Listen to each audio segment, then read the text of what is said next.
Hello and welcome back to the Scare Dance podcast with me, your host, Paul Richards. Whilst we're busy recording Season 2 here at Third Floor Recording in London, we've picked out some of our favourite moments from Season 1. Coming up, you'll hear interviews with Belle and Sebastian, Ellis James, Sorry and Manic Street Preachers, plus The National, Warren Ellis, Billie Marten and Sleaford mods. You mentioned the Tindersticks and Pulp as contemporaries that you absolutely loved at the time, but do you feel that after the first two albums came out that you were part of something, or that you were these complete outsiders looking in? We weren't even part of something in Glasgow. I mean, especially in Glasgow, it was like, get to fuck. I mean, it's funny because Edwin Collins said a funny thing the other day.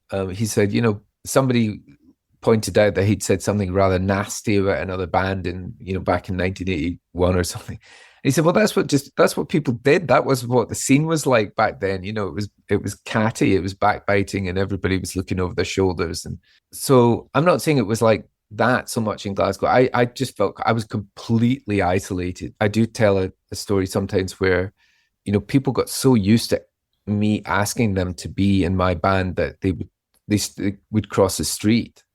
I saw like hipsters, cool people make a body swerve on Barge Road and crossing the street because they thought, this guy's going to fucking ask me to be in his band again. It was that ridiculous. And I remember being up at the art school and chatting to somebody, and they said, well, what are you up to? And I said, well, I'm trying to get a band together. And this person, I can't remember who it was just like, why would you do that? There's too many bands. Why would you do that? Look, are you going to be as good as the Small Faces? So fucking forget it, Who do you think you are? Why do you think that a wee prick from Glasgow can do anything? So that was the prevailing attitude. The nice thing about the Bells, when you look back in it now, we're fucking misfits. When you see the ragtag bunch that got together to do this college project, this school project, it's a brilliant origin story, because none of those guys were in the cool set. We were complete ragtag, and I loved that. I loved it. It was, instead of me having to chase people, Belle and Sebastian were actually the first 7 people through the door. It was the first 7 people that I ran into when I was asked by Stoke College to make a record. Can you remember what your expectations were at the beginning? Did you have any grand plans, or was it, let's just make an album? By this point, I didn't think it could be a group that would be a going concern. I just want to make a record. That's all I wanted to do. That's all I had the provision in my mind to do. I was still, weak with ME, so I was so limited. But I thought I could make a record. I thought I could control the whole thing, and these guys would come in, and so that was it. Yeah, we managed that, but it surprised me that after we did that, we were kind of like, I think me and Chris and Isabel, you went on a drive to the countryside like the day after Tiger Milk. They were kind of like, okay, so what's happening? What's next? And I was like, I don't know. But it was kind of great, because we did have a sense. Most of us, particularly those guys and me, who had the sense we'd actually done something that was completely surprising.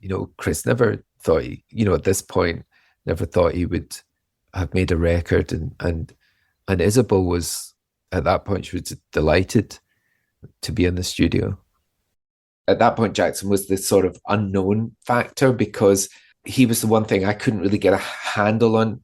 I didn't really know how he did what he did, or it was terrific. That was the great thing about his guitar. He just seemed to be able to pick it up, and it sounded like a full meal. It sounded like a band all on its own. And so Jackson was the kind of the X factor on Tiger Milk, and where everybody we placed everything else around that.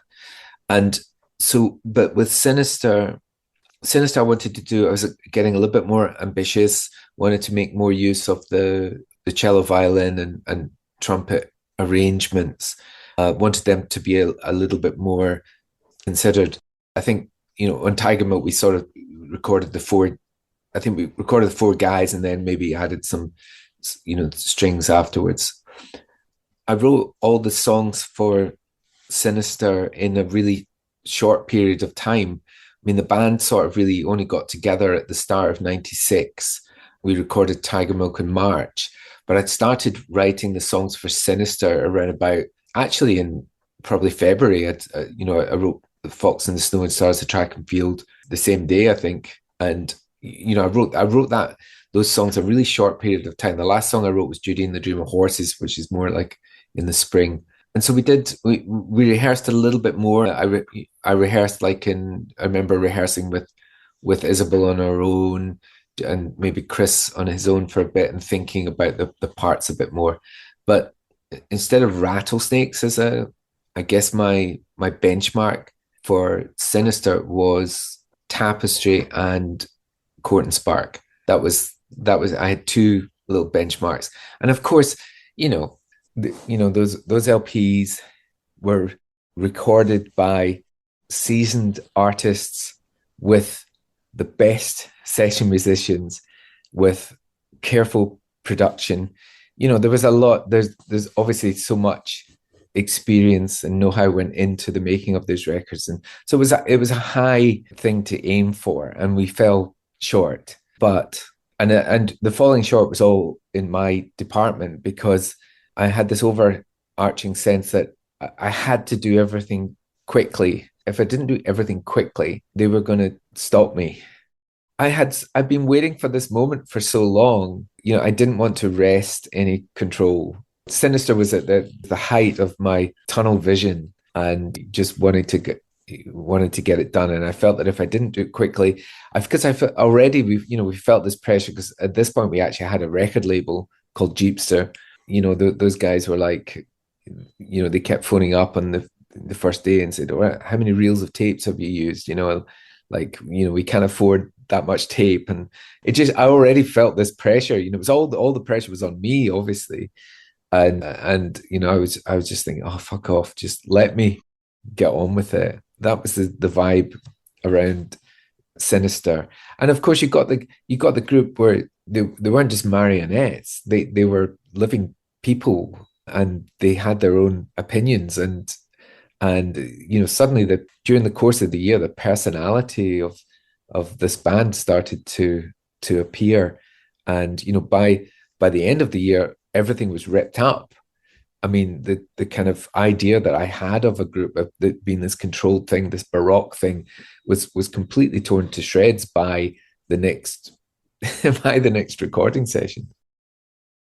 So by the time you're, properly in a band and you're starting to play gigs, where is your music taste? Have we sort of moved on from that kind of era, or are other band members sort of handing you things? Probably a CD at the time of saying, put this in your Sony Discman. I was into Radiohead. I really loved the Bends and OK Computer. The problem with OK Computer, though, was that something like Paranoid Android, for instance, isn't quite an odd time signature. So you think, all right, well, maybe not. So I was in a band when I was 17 or 18, and what we liked doing was annoying people. So it was very psychedelic and lots of feedback and recorders and backwards keyboards and stuff. Because obviously when you've grown up in West Wales, there's a scarcity of places to play. So like you'd have to end up playing in rugby clubs and things in front of the rugby team, who just standing there in their suits drinking pints, just staring at you like, what the hell is this? So that was good fun. But then I stopped doing it when I was at university, and then I started another band when I was asked to join another band when I was about 25. And that was really good fun, because the other three had all been in really serious groups. So Mike, who was the bassist, had been in a band called Mo Bishopbe, who were the second band to be signed to V2 after the Stereophonics, and they'd been Radio 1 Single of the Week. And then Gemma, the singer, she was in a really great group called Sammo Hung, who were asked to support Block Party and Franz Ferdinand and stuff. But then they split up at a really crucial time. But I used to really love Sammo Hung. And then our friend Moggs, who was the drummer, had been in one of the offshoot bands from McCluskey when McCluskey had split up. So the other three were really experienced and had been there and done it, and I hadn't. It was really fun, and I loved playing music, but you realise how committed all bands have got to be, because the amount of stuff you end up doing for nothing. And even when you're doing cool stuff, you're not getting paid very much. Like we were on, we did a 6 music session and stuff, and we supported The Fall. Oh, wow. How was that? Amazing. And, it was quite, we loved The Fall as, the 4 of us. And so that was a really big moment for us. We played Glastonbury, actually. We played the 2007 or 2008 Glastonbury. But the thing is, when we did the 6 music session, I think we got £350. Like there was 4 of us in the group. It's not even 100. It's not even 100 quid each. And as a teenager, I remember hearing bands saying, I remember listening to bands who might do an evening session. And I assumed they were all multi-millionaires. Like I genuinely thought, if you're on Radio 1, you've made it. You live in a castle, you've got a swimming pool, you've got a jacuzzi, you've probably got a chef, you're driving around Ferraris. It's just, it couldn't be further from the truth. And it was a very instructive time in that sense, because you realise there's a few bands at the top earning an absolute fortune and everyone else is just trying their hardest to get by. And it made it appear a lot less glamorous, actually. I still loved writing songs. I still loved playing guitar and being in a band. But you think, oh, fuck, all the stuff I loved and have loved since I was about 14. Christ, this... So you're still mid to late 20s at this point? Yeah. So that band split up when I was about 27, I think. Because by that point, I was going full-time as a comic, so I couldn't really do both. So was that the fork in the road for you? Was it kind of, there's one path here and there's another path here, and I need to pick one? Because it's, there are lots of, or there certainly were then, non-famous stand-up comics who earned a living. So I thought, well, I'm, it looks like I'm going to be one of those. And that's fine by me. And I was going out with a singer and we split up. And then the other two, I think, I mean, it's a long time ago, but not now. But the thing with comedy was, as well, you're not dividing everything 4 ways. And you're not reliant on the other three's diaries, all that kind of stuff. And there's an awful, I hadn't realised until I was in a band that was being taken seriously, how much admin there is. Yeah, I have no idea how bands function. It blows my mind. Yeah. I don't know how you get 3, 4, 5 people agreeing on that many things at once. Polyphonic spree. How are they doing it? How does that work? There's about 50 of them. Is it like a, polling system of, majority wins? I don't know. Thinking of that Echoes video, it really reminded me of this Manic Street Preachers photo shoot from a Melody Maker. That's cool. Shoot from 1993, where the 2 male figures are painted in gold. Yeah. Which is very similar to the Echoes video. Yeah, I never seen that as well. Yeah. So that's really cool. I need to check this out. So where did you get that from? Well, wanted it to be twins, because identical twins, because I think the idea of the song is the original idea was going to be twins and one of them's changing, and we thought how could we make them change? And you couldn't really, wanted it to kind of not decide, you wouldn't really be able to decipher which one is changing, and it's sort of sad as well. And then I was with my friend who did the movement directing, and we were talking, I was like, I just need to have more of a narrative. And I was also trying to incorporate, I wanted it to be statues we were just going to shoot it in London or go to Dungeness or something. And then suddenly it all came in one go. This could be the story. This could be really cool. Yeah, the idea that they're both kind of just they are covered. They're gold. They go out and do gold statue. But then one of them starts turning blue. Has to leave and wants to go and be free. But then the other one sort of finds him and then they don't. And one of them kind of disappears. So yeah, and then literally just in the net, we had the idea 2 weeks before, and then my friend Seb, he's really cool. He's from Brussels. He's really good DOP, and he did the filming for Hot Freaks. This is another video, but he's just so sick and has such good energy. And I called him. I was like, "Oh, do you want to films a video. He's like, I'm doing a cycling trip around France with my sister. He was like, but I am gonna be in France around this, and I was like, oh, should we just do it in France? Like, it'd be so fun. He was like, yeah. So we just went, and he was really cool actually because he's got this sort of monastery. He had a friend who has this monastery near Marseille, and so we stayed there, and they were really sweet. They do like art, like kind of art stuff. It was just like perfect. And then we just put these twins from Paris just replied to our story, and they were just like so up for it. They just came and the day before, and it was just really fun and sort of it was cute.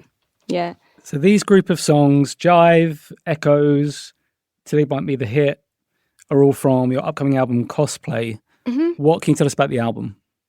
The last album was quite emotional and like songy and we wanted to make it more live with the band, and but afterwards we kind of felt like the production and sort of the impact maybe felt not lost. Like it was good for that, but we wanted to bring it back. So when we actually we wanted to merge we wanted our production to be more prominent in it. And then we were going to record it with Dan Kerry. We went into the studio really early, like this was like a year and a half ago, and I was like, we don't have the songs yet, like it's not. And so it kind of flopped, but it was kind of good because then we just recorded the songs over and over, so they kind of had time to grow, and then wrote around them, and then we had to find, and I lost my mind so much in this album because I was like, what is the string? For me, it's really important for me to understand what is the whole meaning of this world, love, this, what's it? And because all the songs felt really different, because he like recorded differently and like the genre feels quite different in each of them to me at the time.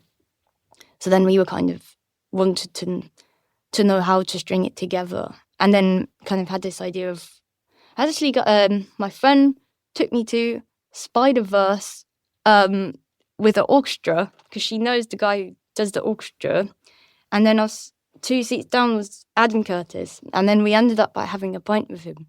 And I already had the idea of cosplay in my head, and how kind of, because I feel like, well, everyone feels like that, but it's just like a bit lost in time, and sort of there's all these genres, but you kind of don't feel like you can almost try things on, but they don't really feel, well, that's my experience. It doesn't feel like you're innately one of them, and everyone feels a bit janked out, and it's sort of how to paint with those in a way that feels new, and like actually you're just stealing in plain sight, because it's like you're really like contextualizing it rather than it. I don't know, I feel like the references and like some pop culture is so far away from what it meant. Now it's sort of just like an inanimate thing that's part of the furniture. So it's like you can use that to recontextualize it now. You can make it into your own thing. That's a big part of Adam Curtis's work, the most recent BBC series. Yeah, I haven't even seen that yet, so I need amazing. to see that. Were you a fan of his work? Yeah, like a little bit. No, I didn't actually know too much other than hypernormalization, but it was interesting because I talked to him and he was like, I'm doing this thing about cosplaying and about how it started with like the gay voguing. So that was just funny how it came about. I don't know, he was just saying things that were in my head a lot, and it was just nice to, I don't even know if I said that I was in the band or something. I just was talking to him. I think I was just trying to grill him a bit as well, like a bit drunk, probably a bit smart, like be controversial with him or something. But he was cool. Obviously, when we pulled into the car park at the MC Hotel, directly from House in the Woods that evening that we've talked about already, I have said before, we pulled into the car park, which is underground. It was, very parallax view, very All the President's Men kind of car park. And just literally the Small Black Flowers finished, and he went, that's the song that I really like, which tacitly felt to me, that's the only song I like, kind of thing. And he wasn't so brutal as to say anything else, but I did read between those lines. I may be wrong, I may be right. I think he liked a bit of No Surface or Feeling because it had a tiny bit of the Pumpkins element to it, and he was a big fan of the Pumpkins. But I got that feeling that he liked something that you could see where the darkness had withered away and then he died in the song. Something purer died, kind of thing. So I wasn't sure after that moment, and it did feel like a moment because he said it very, very directly. After that moment, I remember thinking this could be a bit of this could be one of those albums where I suppose, Wire said, in many interviews after the Bible, I let Richie run with the ball on this one. He had a vision. I remember thinking to myself, well, perhaps that's what Richie's going to say on this record, that this isn't quite my vision, but I'm still in the band, Wire was very magnanimous on the Bible of saying, Richie's written 70% of these lyrics, and this is vision, lyrically. So I thought perhaps I'll switch around now. The polarity of that will switch around to perhaps Nick writing more words. Then when we came to do the master version, I think we were careful not to change it too much in terms of the structure or the words, though there's a few tweaks. But that's where Mike Hedges and Ian Grimble. So Ian Grimble was the engineer and Mike was the producer. That's where real production comes out, where it just felt so full of quality, full of crystalline clear detail. It was reserved. He got the right performance out of me. And he got Frank Sinatra's harp player. Can't believe I've forgotten her name. Fuck, sorry. She did an amazing job. It was just 2 passes, and she just did it. And she was lovely. She said, I love this song, This song is very 60s. And I remember saying something about The Spider and the Fly, which is a Stones song, which I had in my head too. So, yeah, we were careful to be faithful to it because of what Richie had said beforehand, definitely. Yeah. So I wanted to talk a bit about Design for Life, because obviously it's the pivotal point of the record, and it's just such a, I don't know, it's a pivotal point of your life, isn't it? And it was you described it in the, I've read it described as Trojan Horse Manic, a radio-friendly, milkman hummable song that delivers a very clear political message.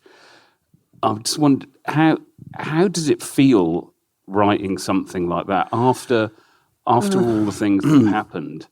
Was that cathartic? Was that redemption? Well, kind of number one, why I was writing in a very different way. He was writing within some kind of meter, which was more easily sung. That was obvious straight away.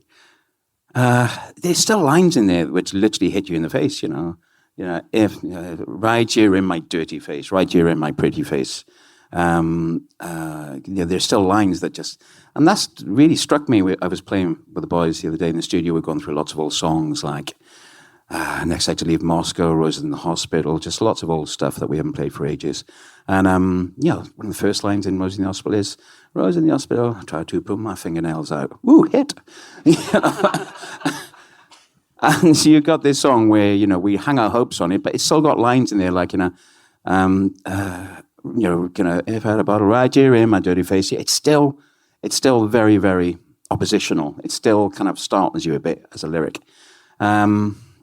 But the song, when I got those lyrics and, I thought it was so succinct that we didn't really need another verse either. We just changed one word in the next verse from dirty to pretty, obviously. I remember thinking it was about, bust and boom economy, economic policies. It was about kind of the long traditional tirade to kind of keep the working classes in their place in terms of their ambitions and their spending power, and keep them reined with fear in terms of just the erosion of union rights, etc., etc. It was all in there, and there was a real beautiful, gentle pride in there. It was a proud lyric, but not like proud with your chest stuck out. It was something that glided, and I remember thinking, this is it. He's managed to distill it all down. After coming off the back of an album like Yes, where sometimes you're having history lessons, which I loved. But we had to take a turn somewhere else. It had to be more distilled. We had to try and repurpose everything we knew about ourselves. And this lyric did it, and it did it in a really overarching kind of way, I think. And at the time, were there any plans to do anything else with it? Was there going to be a follow-up, or maybe, something to do with TV, or, Yes, there have been multiple different sort of. We've been approached to make a TV series. We were cooking that for out in LA for a while, and we were a lot of people were interested in turning it into a narrative series, and so we were working on that for a while. We had meetings with HBO. We went to the Sundance Episodic Lab and did that was incredible. And we worked with all these showrunners out there and trying to work up a pilot and a season for a whatever, like a some cable series, and we pitched to HBO, Netflix, and everybody, and we got close, we got close, and but that didn't happen. But that's still cooking in new versions. There's new, and then there's even been recently people approached us about doing a narrative or recreating the doc as a narrative film or as a movie. Would that be with you guys again, or with actors, or? Well, that was the thing. I was like, there's no way. I was like, well, what do you mean, like because the DNA of like, I was like, I wouldn't ever want to hire like cast it with some like a Tom type character and a me type character in I wouldn't ever want it to be like any national music. So I the thing is like if the premise and the narrative and the story that happens that was really makes it a great movie. I feel like someone could. I said maybe it's not. It's sisters. I do think that the siblings thing is critical to the story. Yeah, completely. So, but it does seem like a pretty hard challenge to turn that into a Hollywood movie. And so I'm interested to see what might develop there. But I'm not leading that. And Tom and I aren't leading that, but there is that kind of thing. But yeah, we're all still very interested, possibly in I don't know, just the Tom and I have so much fun when we're together, and Tom has been filming me doing everything I've been doing since the end of that movie. So we've got 12, so part 2. Well, we've got 11 years of more story, Tom's story. Tom's story since the end of the movie. He's had a lot of a serious roller coaster of a 10 years. So have I. And Tom, and a lot of it was Tom just shot like 10 videos for me, in the past 10 years, and there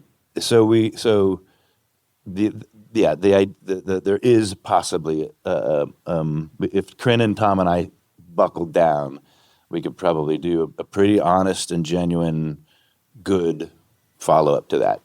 But it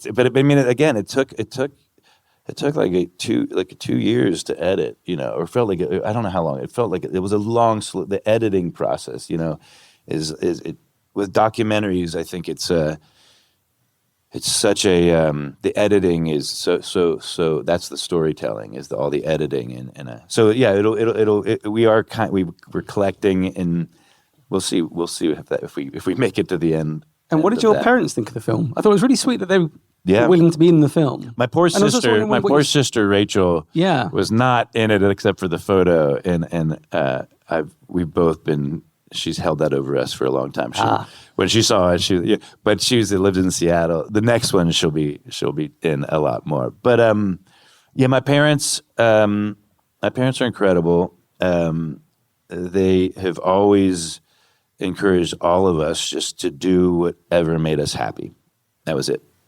And they believed even when we weren't happy, they're like, you're going to be, like, you will be happy. We won't let you not be happy, and it's true. Yeah, they have 3 happy kids, I mean, not always happy, but my parents are the best. They're incredible. Yeah. Just before I came on stage, I said, "Oh, that's amazing! Werner Herzog's in the film, who is my favorite film director." Yeah, and you promised me to tell me the story behind it. Oh, sorry. Yeah, no, the Werner Herzog thing, that was all real. The cast of Lost couldn't get in. Werner and his wife, his partner, they couldn't get in, but they got in and they saw the show. But before, Werner Herzog was one of my favorite filmmakers too. And at the time, there was we were talking about maybe he wanted to do a video, but he wanted to shoot us on the edge of a live volcano. It was really true. He had it all planned out, and I think he thought we had like a couple $100,000 for a video budget. He wasn't sure. And we were like, we can't go to a volcano, and anywhere, and so we never did do a video with Werner. But I had a great dinner with him, and we had. I remember the band and Werner and his wife and the bunch of the Lost cast members all had like we were 10 of us around a big table at a Japanese restaurant, and I remember they did the huge platter, 25-person platter of sushi all in the middle, and so there was all this and I was kind of too nervous to eat because it was about an hour and a half before the show, and I can never eat before the show, and so there's all this kind of warming sushi, over the course of this long dinner, and Werner was talking to everybody. He was right across from me, and he was in a phase where he was very obsessed with serial killers. So he was talking about all like John Wayne Gacy and all these and he was just into the details of all these serial killers. Well, there's all this like sort of warming sushi in front of us, and then I'm sorry, I forget his partner's name, and she was right next to me, and she was talking to me about all her photography, and she does all her photography is fetuses in jars from like around the world. I mean, she does a lot of beautiful, amazing things, but so she was showing me all these photos of fetuses in jars, and from science labs and hospitals, old ones, from that have been in jars for 100 years or something. So I remember just like all this sushi, Werner talking about serial killers, and then all these fetuses in jars. Yeah, it was one of those dinners that I'll never forget. One of those ones. But he's so funny and so sweet, and so is she. And that was a fun night, even though it looked like a disaster. The reason this changed my life was that it made me confront something. Like every time I went back there, no matter, I've played some of the greatest venues in the world, and I've had it, I've been incredibly lucky with my professional life. But going back there reduced me to this 5-year-old kid that had kind of been the foundation, I think, of my life, and it was defining me in ways that I didn't know. And I battled drugs in the 90s and alcohol. I did heroin, whatever, you name it, and then, I did therapy, and I did primal scream therapy, which was really wild, and AA and NA and all that stuff. But I didn't know why I had this compulsion to take things. I had to go to the kind of final end of things. Like for me, the way that I gave up was the way I gave up alcohol and drugs was I said, okay, I'm getting on the plane. My friend had died. I couldn't face the funeral. I got on the plane, and I'd been on a couch pissing myself and I was in a mess. And I just said, look, if I wake up in Paris and I'm alive, I'm giving up. That's just the kind of way that I operate. It's all or nothing. I woke up and I said, okay, this is when I stop. And anyone having problems, the only way that you will stop is when you decide yourself. That's the only way I've ever found myself personally, is to make that promise to yourself that you will. You can't do it for anybody or anything else. It has to be for you. And that's, for me, was the first step I didn't realize of actually caring about myself, which I found very hard to do. Most of my life, I found that very difficult. And music was a way for me to kind of escape the real world. And it was like the greatest gift for me was to just immerse myself in music. And that's what I've done until now. I'm 60. So yeah, I was quite extreme in that sense. You know, I had to kind of give myself this ultimatum. I woke up and I cleaned up. But I don't know, I did a lot of therapy and stuff, and I could never work out why my foundation was so shattered and why I seemed to be defined by this stuff that I had no control over. Like, why would I meet somebody and 24 hours later decide to follow them around to the other side of the world, and when they're not there, sink into a depression at 21 and think like, why am I so fucking needy? So there was a lot of stuff, and then I realized, I'm sorry, this is a long answer to a very simple question, but it is a Q&A. So it's one question, one answer. And stop me if this is driving anyone crazy, because we can talk about what I feed the dogs or something. But I realized getting in the car that it was like just getting in a time machine, and everything twisted inside me. And suddenly I wasn't this guy. You know, I wasn't that guy. Like, I was kind of this person that I knew that I didn't know how to navigate things. And Justin saw me spin out of control really quickly, and he just said, okay, look, and I will be grateful to him for the rest of my life for this. He said, listen, we've got the crew here. We can go there, see what happens. You're at a really important moment in your life. I had all this stuff going on. I was separating. I'd fallen in love. I had a lot of stuff, just life stuff, but it was all going on, and I was playing to 10,000 people a night.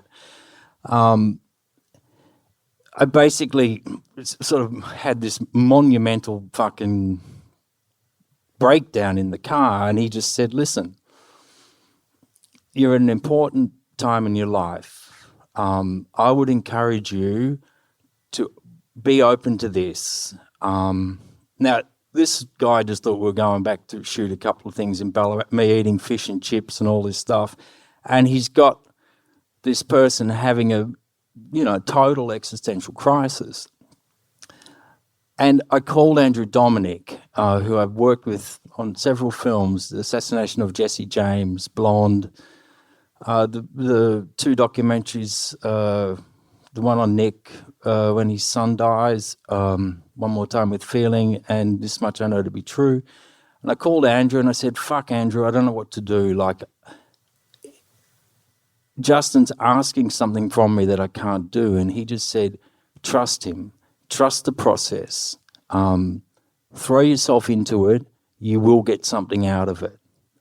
And so on the strength of that, I did. Now, what Justin did was he enabled me enough room. I mean, there was a lot of stuff that he took out of the film because, I don't know if anyone's been through this, but when you have some trauma in your childhood, you can just run away from it, which is what I did, and just let it build up. And one day a big tsunami of shit will fall on you, and then you have to deal with it. And I guess that had been part of my reasoning for just obliterating myself all the time. I think. I don't really know. But Justin was amazing. He just said, where did you feel safe? And I just said, well, the gardens, there was this statue I loved, and the church, I really loved that there, and the countryside, and the cinema. And he said, okay, let's go and play there. And he took me, and I thought it was kind of naff. And then I just thought, okay, I'm going to trust him. And it was amazing because in some way he enabled me to reclaim these places as a 58-year-old guy. So you mentioned earlier your frustration with the music industry. So going back further in your career, you started writing music when you were very young, and you were, I guess, sort of discovered on YouTube from covering songs. What drew you to music at such a young age, and the need to sort of put them out into the world? What drew me to it was my family. My dad taught me guitar. Mum was playing piano. My brother played guitar. We all sang together.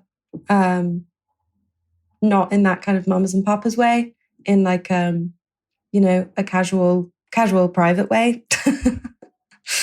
Were they folk musicians? Did they play in clubs or anything? So nobody in the family had ever played professionally. So I was the first one that kind of took it too far. And yeah, the YouTube thing was accidental. We also did not understand the scope of that website. So at the time, it was genuinely just so my grandparents could watch a video. They lived in France at the time and had the internet. So it was a very unassuming thing. I didn't know that being a musician was a career necessarily. I was confused as to how that could be a job. And I was, well, in the beginning I was 12 and then I got sort of scouted at 14 and then I signed to Sony at 15. So it very much happened to me, but not without my consent. And how was that for you entering the music industry at such a young age? I mean, that's a very young age to be doing anything. Yeah. Yeah. I mean, I couldn't comprehend that at all. What were you doing at 14? I was at school. Oh, yeah. Yeah. Well, I was reading Simon Armitage's poetry. Right. Yeah, me too. I was also at school and I also made sure to finish it. And I did my GCSEs and I did my A-levels and I went on tour, but I took my revision and it was a half life, a secret life. I kept it quite low key at home and would disappear from school a few times a week and go down to London, talk on the radio and come back. But I don't know, I kind of blocked out a lot of that time because you think you're much older than you are at the time. But I feel very distant from it now. It's, like all of our origin stories or what we do as teenagers, it's kind of like a distant memory of idiocy. And how did you consider doing anything else other than music? Or was it a case that this came along just so early that was the only track that you were going to be on? Yeah, I guess I never really had the opportunity to discover anything else. I never went for apprenticeships. I never was interning. I knew that it was going to be books or music. I always wanted to be a music supervisor, still do. If anyone can hire me, I am here. There was no part of me that wasn't going to be somewhere connected to music. So how do you look back on that part of your career? You said you sort of tried to almost block it out, as most of us do in our awkward teenage years. Do you find it more helpful with distance, or do you try not to be too reflective? I think one day I'll do a big write-up about it. But no, I think distance is great. It's just not a part of me that I find very interesting. It's like I just tried things musically and they were public and that's kind of it, really. And I was discovering myself. Is there any advice you'd give to people, young artists who are starting off? Is there anything you would be able to pass on? Well, I think I get asked this a lot and I never really provide a good answer, and it makes me think that I should really prep this one. Everybody says trust your gut, but I didn't think that's a very good thing to say because your gut can lie to you on a daily basis. I don't think we know what that means. I would say find your people first and kind of expand your circle so you're always surrounded by good people that kind of inspire you and love you before you go out on your own. I think I certainly was lacking a kind of community, and I would have felt a lot more self-assured and there would have been a lot more discussion that wasn't internal. around things like first gigs, first radios, first albums, all the firsts. I think if I had my mates with me at the time, it would have been a bit sweeter. How do you think this record compares to UK Grim? Does it feel angrier or more resigned or clearer to you? I think it's more resigned. I think it's more, I don't know if the word laid back is right. I think it's more grown up. I've done a lot of growing up over the last 2 years. You know, I want to get to a point where I don't give a fuck what people think about me.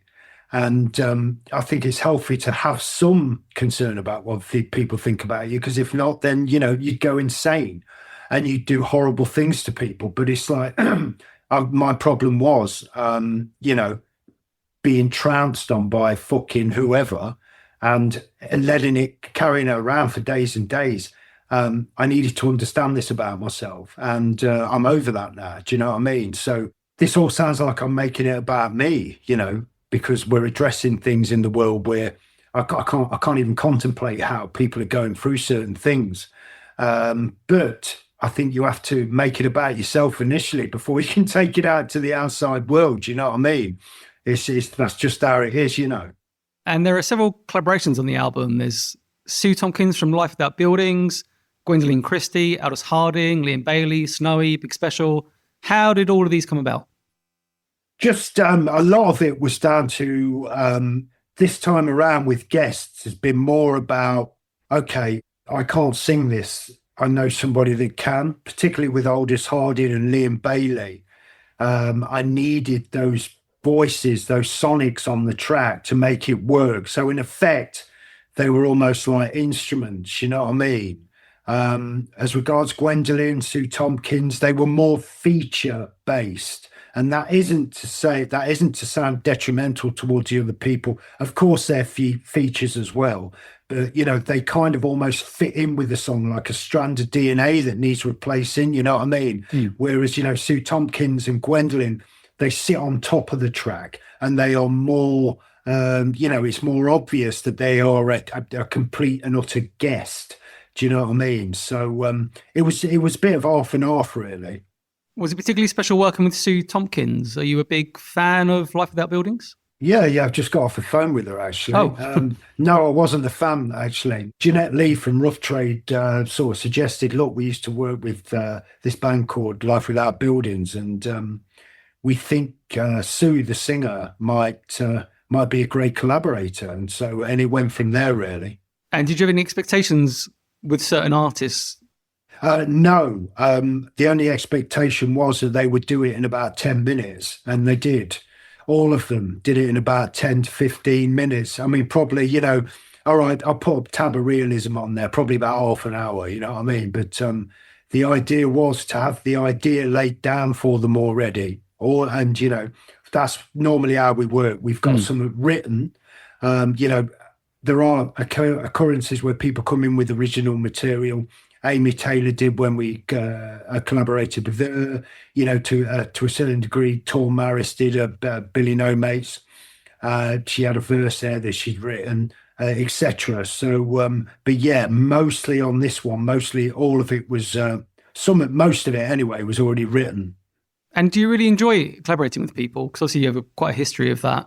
Yeah, it's hard work in the sense that you don't know these people. And it's a case of, you know, it can be quite, you know, it can be quite nervy, you know, especially if they're, you know, particularly with people like Gwendolyn Christie, whose reputation precedes her. She is, you know, an absolute presence in the world of creativity. So, yeah, even though I wasn't nervous, actually, it's just like, it's quite awkward, isn't it? And again, taking this back to COVID, is that part of that, or have I always been, you know, not very good at communicating with people, but or feel like I am anyway? But no, you know, obviously, me and Andrew have written these songs, and these people come in, and it's done very professionally. So of course we communicate well with people.